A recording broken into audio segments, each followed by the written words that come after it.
Kherson, où la grande bataille qui se prépare depuis des semaines va peut-être avoir lieu. Peut-être, en tout cas, puisque le retrait des civils et, semble-t-il, des militaires russes se poursuit à un rythme intensif. On est aujourd'hui à plus de 25 000 personnes qui ont quitté la ville et qui a été plongée dans, pas dans le noir, mais qui est isolée du reste du monde. Les communications ont été coupées. Et on va voir également que c'est un hiver très difficile qui se prépare pour les Ukrainiens, parce que la Russie tente une autre stratégie sur le terrain, plonger l'Ukraine dans l'obscurité. Vous allez voir à quoi la nuit ressemble désormais en Ukraine. Plus d'électricité pour 1 million de foyers. Alors le président Volodymyr Zelensky l'affirme, tous les efforts sont faits pour rétablir cette électricité, mais dans le sud du pays, on atteint 50% du réseau électrique hors service. Ça fait 1,5 million de personnes qui doivent donc s'éclairer à la bougie. On a ces vidéos qui circulent sur les réseaux sociaux d'Ukrainiens qui apprennent ou réapprennent à fabriquer des bougies, des mèches à huile. On écoute sur ce point le président Volodymyr Zelensky.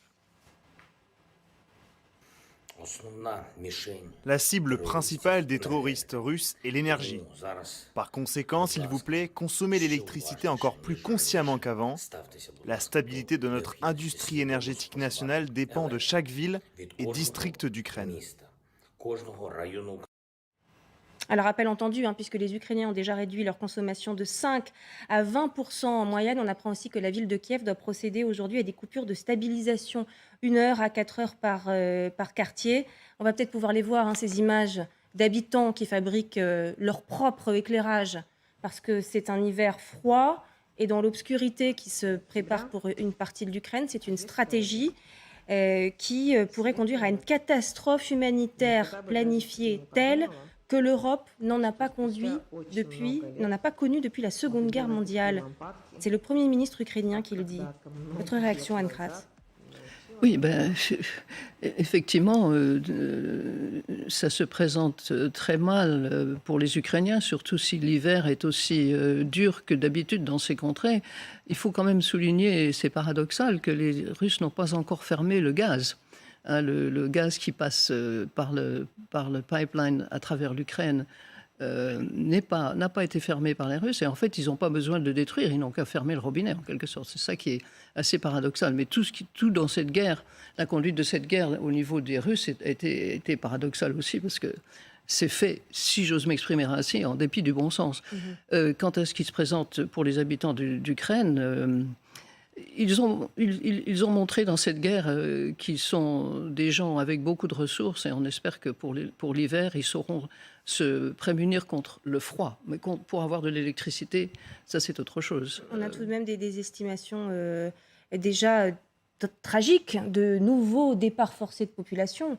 On parle de 2 millions de personnes qui pourraient quitter le pays suite aux 7 millions qui sont déjà partis dès février, dès le début de l'invasion. Alors on va accueillir un député ukrainien, un d'Odessa, qui est en ligne avec nous. Bonjour, monsieur Oleksiy Goncharenko. Merci beaucoup d'être avec nous en direct. Vous êtes francophone, ce qui rend bien sûr beaucoup plus facile cet échange, et on est ravis de vous accueillir sur ce plateau. Mais on vous accueille bien sûr pour parler de ces circonstances tragiques dans lesquelles votre pays est plongé. Vous êtes inquiet aujourd'hui.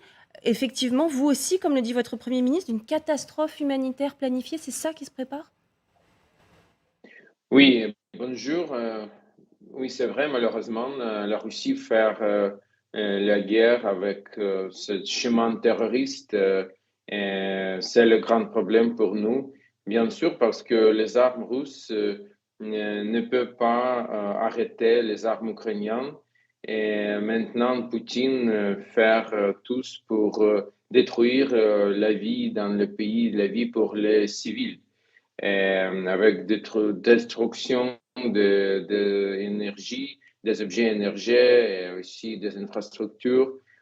C'est le grand problème. Maintenant, il fait chaud dehors, mais en 1 mois, 2 mois, oui, c'est en hiver sans électricité ni chauffage.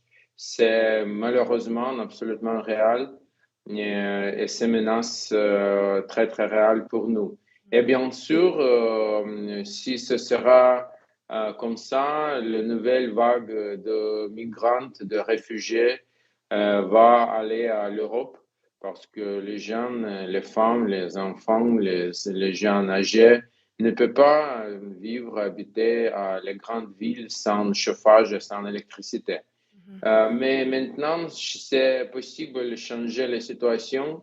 Plus de les armes antiaériennes à l'Ukraine peuvent changer la situation. Nous pouvons, avec cette arme antiaérienne, défendre notre objet énergétique et cette catastrophe et arrêter cette catastrophe.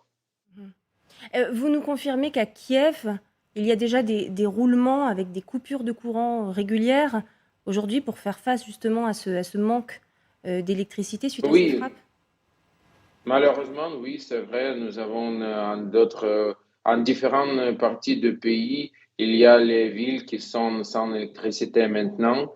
En notre région, c'est le coupé d'électricité en quelques graphes, quelques heures pour le 24 heures. Et c'est comme ça pour le moment. Restez avec nous, Oleksiy Goncharenko. Je me tourne vers vous concernant cette stratégie qui serait délibérée et qui semble bien l'être de la part de la Russie, de plonger l'Ukraine dans le noir, dans le froid pour l'hiver. Est-ce qu'on peut comparer ça avec des politiques terribles qui ont déjà été menées par le passé, notamment, on le sait, ce fameux Holodomor, cette famine orchestrée par Staline. La Russie de Poutine pourrait aller jusque-là aujourd'hui? La Russie de Poutine est acculée. Elle n'a pas réussi son coup. Elle l'a complètement raté. Et maintenant, effectivement, elle augmente le degré de souffrance qu'elle entend infliger aux Ukrainiens et qu'elle est en train d'infliger aux Ukrainiens. Donc, effectivement, malheureusement, les Ukrainiens vont souffrir, ce qui relativise quand même nos petits problèmes que nous avons en France en disant qu'il va falloir baisser un peu la consommation parce que pour eux, ça va être très, très dur. Cela étant, il y a une constante dans l'histoire, c'est que les peuples qui luttent pour leur indépendance, qui est le cas du peuple ukrainien, ont une résilience assez forte. Enfin, ça s'est vu, quoi. Donc, je pense que c'est une stratégie qui a quelques aspects désespérés de la part de Poutine. C'est-à-dire qu'il n'arrive plus à contrôler la situation. C'est peut-être aussi pour ça qu'on fait des gentils. Enfin, on fait le gentil avec la France et évidemment le très méchant avec l'Ukraine, etc. Parce que visiblement tous ces calculs ont été déjoués. Ce qui met quand même à terme, ce qui pose à terme la question de son maintien au pouvoir, ce qui est la chose la plus importante pour lui, évidemment. Et donc il est prêt en effet, il est prêt à faire n'importe quoi. Et donc faire souffrir les Ukrainiens en espérant qu'ils vont craquer. Dans l'histoire, on a vu que les nazis ont voulu faire craquer les Anglais avec le Blitz. Il y a eu 30 000 morts, mais les Anglais, conduits par Winston Churchill, et pas Boris Johnson, qui lui a tendance à se prendre pour Churchill, ce n'est pas la même chose, mais les Anglais ont résisté. Nous avons matraqué les villes allemandes de manière quand même terrible, la boule de feu de Hambourg, etc. Et c'est pas ça qui a fait craquer l'Allemagne.